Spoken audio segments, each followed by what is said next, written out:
Welcome to one and all. Today I am going to discuss corporate accounting for second BCom, third semester. Unit number 1, issue of shares. First of all, we should know what you mean by share. A share is defined as a share in the share capital of the company and includes stock. Share capital of the company is collected by issue of shares. Share is one of the unit into which total capital is divided. The person who owns the share is called shareholder. Next we will see the kinds of shares. The different kinds of shares which can be raised by the companies are equity shares, preference shares and deferred shares. Equity share means it is a share which is not a preference share. It is called equity share. The whole of the profit of a company is entitled to the shareholders after paying a fixed dividend to preference shareholders. They does not get a fixed rate of dividend. They will get back their capital only after paying preference shareholders. Split equity shares. It is issued to employees or directors of a company at a discounted rate, issued for consideration other than cash. It must follow these conditions. First one, authorized by special resolution in general meeting. Second one, number, price, consideration if any, and classes should be specified in the resolution. Third one, the company must complete 1 year. Fourth one, equity share of those company must be listed in recognized stock exchange. Next we will move to the preference shares. Preference shares are those shares which carry with them preferential right for their holders. That is, preferential right as to fixed rate of dividend and as to repayment of capital at the time of winding up of the company. Then we will see the features of preference shares. It carries fixed rate of dividend, priority as to payment of dividend, preference as to repayment of capital during liquidation of the company. Generally, preference shareholders do not have voting rights. According to the Companies Amendment Act 1988, the preference shares are redeemable and the maximum period for which they can be issued is 10 years. Next we will see the kinds of preference shares on the basis of accumulation of dividend. First one, cumulative preference shares. They are those shares on which the dividend at a fixed rate goes on accumulating till it is all paid. Non-cumulative preference shares. These are those shares on which the dividend does not accumulate. On the basis of participation. First we will have participating preference shares. This type of shares are allowed to participate in surplus profit during the lifetime of the company and surplus asset during winding up. Non-participating shares. These shares are not entitled to participate in surplus profit. Dividend at fixed rate is given. Next, on the basis of conversion. Convertible preference shares. The owner of these shares have the option to convert their preference shares into equity shares as per the terms of issue. Non-convertible preference shares. The owner of these shares do not have any right of converting their shares into equity shares on the basis of redemption. Redeemable preference shares.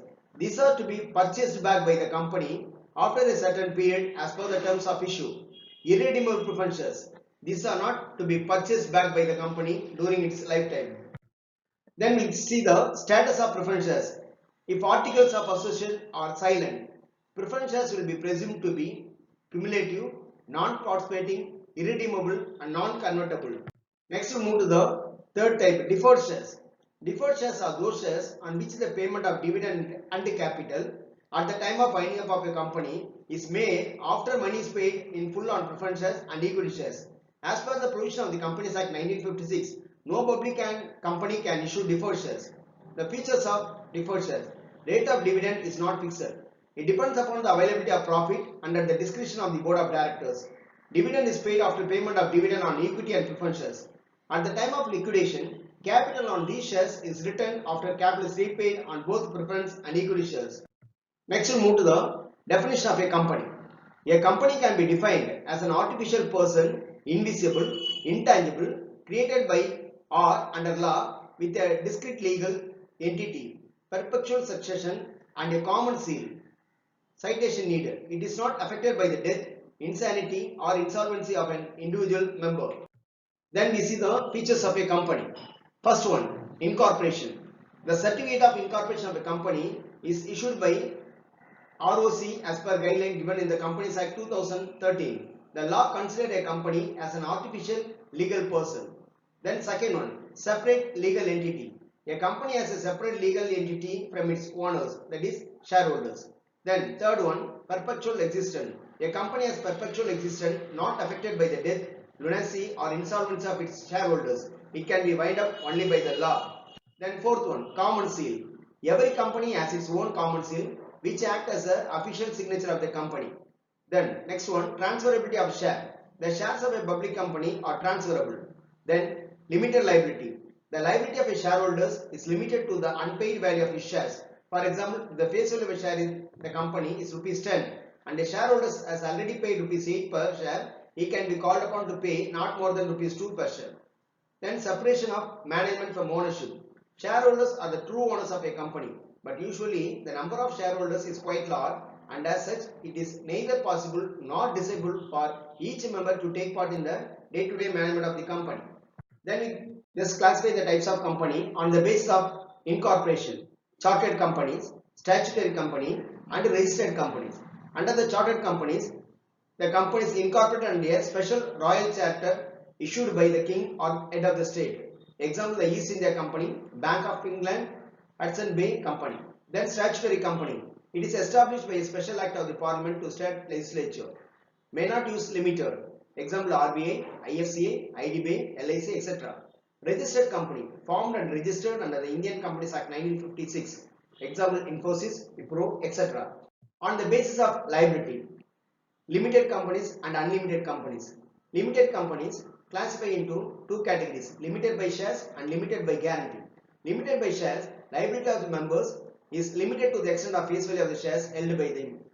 Next, limited by guarantee.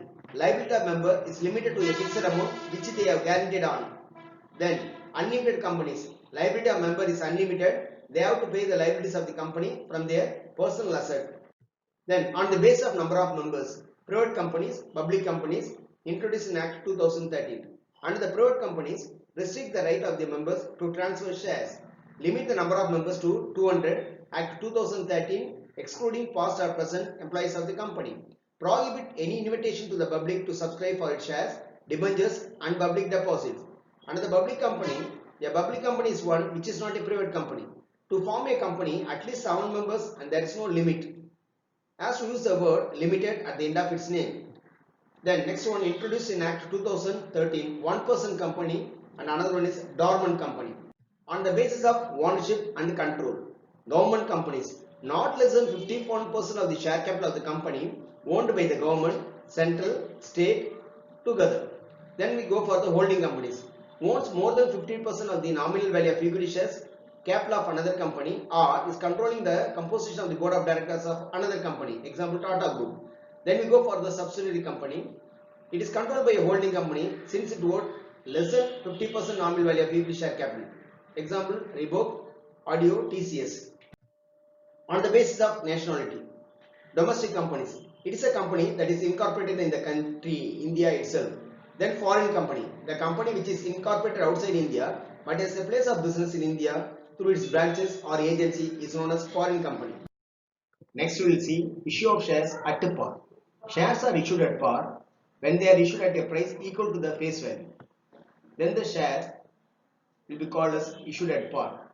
For example, a share with face value of rupees 10 issued at rupees 10, then the shares will be called issued at par.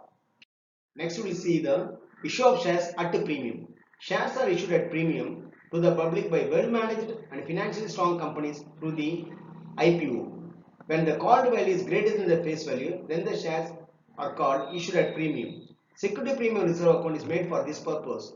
This premium can be called with any installment like application money, allotment money, first call money, second call money, etc.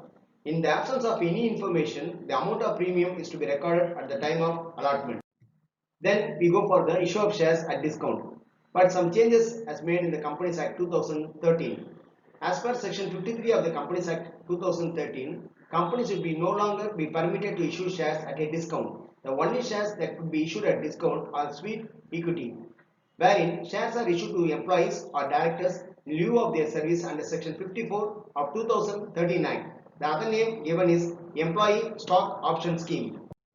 Then we go for the call in arrears. If a shareholders default in payment of the call amount due on allotment or any calls according to the terms, the amount not received against amount called is called in arrears. The unpaid or arrear amount on account of allotment or call may or may not be transferred to call in arrears account.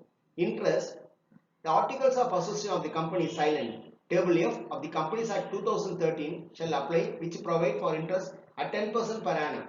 Then you go for the call in arrears. This is a nominal account in nature because a loss to the company when any shareholder is unable to pay his due amount on any stage. Therefore, it should be debited in the journal entry. Disclosure in the balance sheet. Call in arrears is shown in the notes to account on share capital to the balance sheet as a deduction from the amount of subscribed but not fully paid up under subscribed share capital. Then we go for the call in advance. When a company accepts money from the shareholders against the call not yet made, the amount received in advance is known as call in advance. It may also happen in case of partial or pro rata allotment of shares when the company retains excess amount received on application of shares. Interest. The company pays interest at the rate stated in its articles of association. In the absence of the interest clause in the articles of association, provision of table F of the Companies Act 2013 shall apply and the company is liable to pay interest 12% per annum on call in advance. Disclosure in the balance sheet. The amount received that is not yet due is a liability of the company. It is shown in the equity and liabilities part of the balance sheet under the head current liabilities and subhead other current liabilities. Amount of call money received in advance will be given the journal like this. Bank account data to call in advance account. It is adjusted to the respective call is made due. Call in advance account data to final call account. Then you go for the subscription of shares. You go for normal subscription. Sometimes by chance the number of shares applied by public is same as the number of shares offered by the company. This situation is known as normal subscription. Then we will move for the under subscription. Under subscription is a situation when share applied is less than shares offered. The number of shares applied for is less than the shares offered to the public for subscription. All the applications for shares are accepted. Accounting entries are made on the basis of number of shares applied for by the public rather than offered for. Minimum subscription. Section 39. It is amount which must be subscribed by the public according to the Companies Act. Minimum subscription has been fixed at 90% of the invited amount. Then we go for the over subscription. Shares are issued to the public by well-managed and financially strong company through the IPO. Over subscription is a situation when share apply is greater than share offered. The board of directors cannot allot share more than that offered to the public for subscription. Three alternatives are available to the director in this situation. First alternative, rejection of application. Second alternative, pro rata allotment. Third alternative, full allotment to some applicant. Call under pro rata allotment. Sometimes some shareholders were allotted shares under pro rata system. That is, they applied for more shares and they were allotted less number of shares. Therefore, their excess application money were transferred towards some due on allotment. Now, if any shareholders under pro rata allotment system were unable to pay amount due on allotment, then to find his correct amount of arrear on allotment, we do pro rata calculation. Then next we will go for forfeiture of shares. Shareholders fail to pay the called up money on allotment and further calls. Shares can be cancelled and amount already paid may be forfeited. The name of the shareholders is removed from the register of members. Amount already received on these shares forfeited by the company. The forfeited amount shall be transferred to the newly opened share forfeiture account. Shareholders fail to pay the called up money on allotment and further calls. Shares can be cancelled and amount already paid may be forfeited. Then we go for the reissue of forfeited shares. Forfeited shares can be reissued at discount, but the amount of discount allowed on the reissue of forfeited shares must not exceed the amount forfeited on reissued shares. Next we will see the journal entries with regard to the issue of shares. First one, when application money received, bank account data to share application account. Narration being application money received. Second one, when application money transferred to allotment, share application account data to share allotment account. Then third one, when excess application money rejected, share application account data to bank account. Then when application money transferred to share capital, share application account data to share capital account. Next one, when share allotment made at par, share allotment account data to share capital account. When it is made at premium, share allotment account data to share capital to share premium. When it is made at discount, share allotment account data, discount on issue of shares account data to share capital account. Next, when allotment money received, bank account data to share allotment account.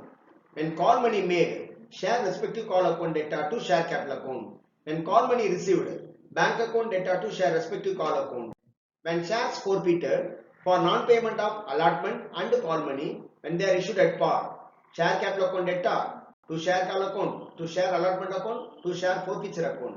When they are issued at premium, share capital account data, share premium account data, to share allotment account, to share call account, to share forfeiture account. When they are made a discount, share capital account data, to discount on issue, to share allotment account, to share forfeiture account, to share respective call account. Then when shares are forfeited and reissued, first bank account data, share forfeiture account data, to share capital account. When shares reissued, the profit will be transferred to capital reserve. Share forfeiture account data to capital reserve.